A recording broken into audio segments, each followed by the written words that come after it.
Here after day 2 of Panthers training camp with Locked On Panthers host Julian Council. Julian, I've had to adjust how I hold the mic. It's been roasting in the 90-plus degree weather here in Uptown Charlotte. Yeah, literally have a hot mic here on the show today. And a hot day, too. It felt more like training camp on day 2. I thought yesterday a little bit too breezy. I know we're not in Spartanburg anymore. Unfortunately, not going back. But, yeah, hot day. And good to see the team out there looking like they're heading to the right direction. All right, 2 days, 2 interceptions for Bryce Young. Yeah. Fans aren't here to watch, so take them behind the scenes. What have you seen in the 2 picks in his first 2 days? Yeah, pick today was where he was targeting Tet McMillan over the middle. Pat Jones kind of just dropped back in coverage, got the pick, and we talked to Turk Wharton before coming on here, and he said it. Pat was a little surprised that he got the interception. Was got a little bit loose with the ball, but it's a little concerning to see that, but you know it's going to happen because I think, too, one of the things that everyone wants to see is this defense take a step forward from where they were last year. And guys like Pat Jones and Turk Wharton are part of that with the new additions that they made this offseason. So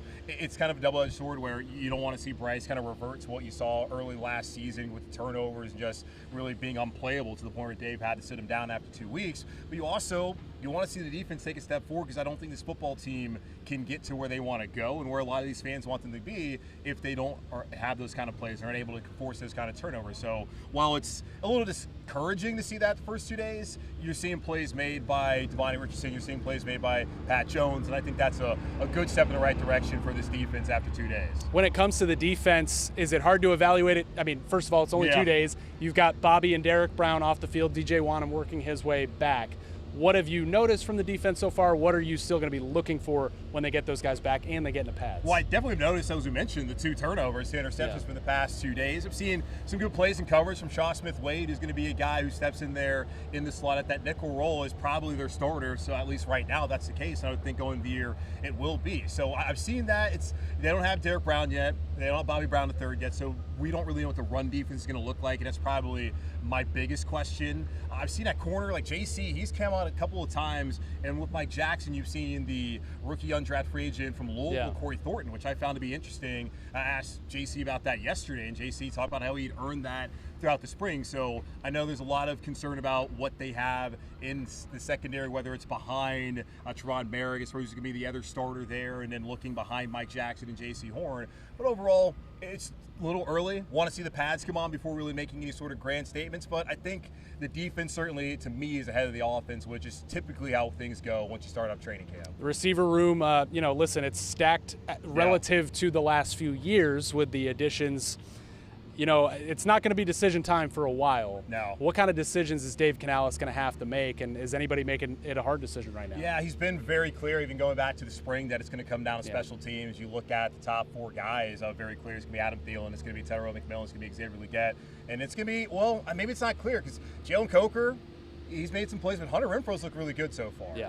And if you get the Hunter Renfro, he doesn't have to be a Pro Bowl caliber guy like he was in 2021 the last time.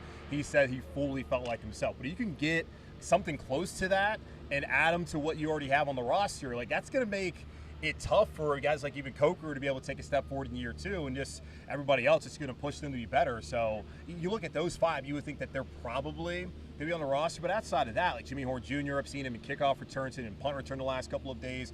That's going to be his ticket to the roster. David Moore, kind of similar situation. It's going to come down to that. So this is a deeper receiver room than they've had over the last couple of years, which is a good thing for Bryce Young. It's a good thing for the offense overall. So absolutely going to be some tough decisions that Dave Canales is going to have to make over the next couple of weeks. Have you seen enough through 2 days to make any declarations about McMillan? No, I have not.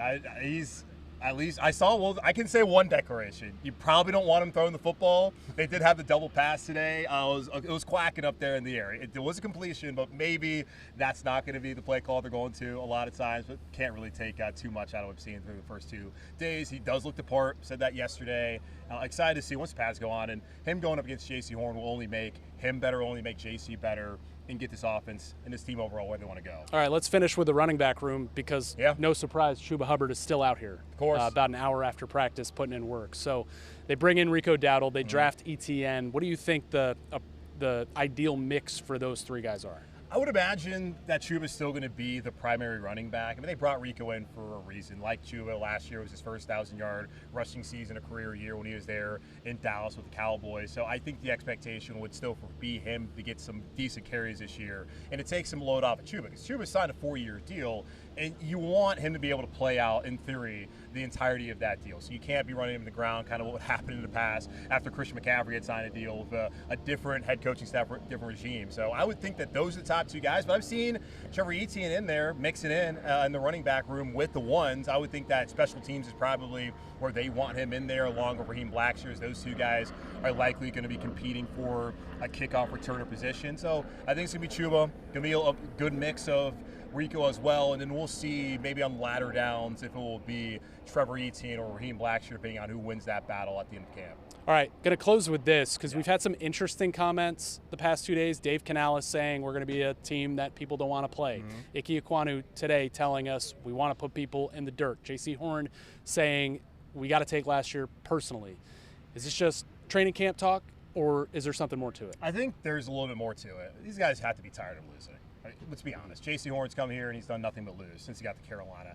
You can play the hypothetical what-if game had he not had the friendly fire a couple of years ago and been available when Mike Evans and Tom Brady just shredded this secondary. Does Carolina win that game, and do they go to the playoffs, and what happens with the head coach and all that? So you can play that game, but he's not been around for a lot of winning. And you look also just at Ike Ekwonu. Has not been around for a lot of winning. Had a nice bounce back season last year after his second year where things didn't really go great for him. So I think a lot of guys in this locker room are tired of losing. And I think a lot of people obviously in the city who go into that stadium every Sunday are sick of watching this team not get to the standard that they had become accustomed to when Ron Rivera was here and during those middle 2010s. So I think there's a lot to it because no one wants to put in all this work, go through this summer heat, and then go out there and go 5-12 like they did last year, go 2-15 like the year prior. So I do think there's a lot to it. Now there's plenty of teams who are probably saying the same thing about what they want to be, play a physical brand of football, and only, as we know, a select 14 teams go to the playoffs, only 2 are going to the Super Bowl, only one's going to hoist the Lombardi. But I do buy into what those guys are saying because I just look at the culture change, listening to what Dan Morgan said from day one, what he said since then, what Dave Canales has said, and I buy into it. Now, is that going to result into wins? We'll see, but I certainly do think that these guys really are truly motivated to end what's been going on here over the last couple of seasons.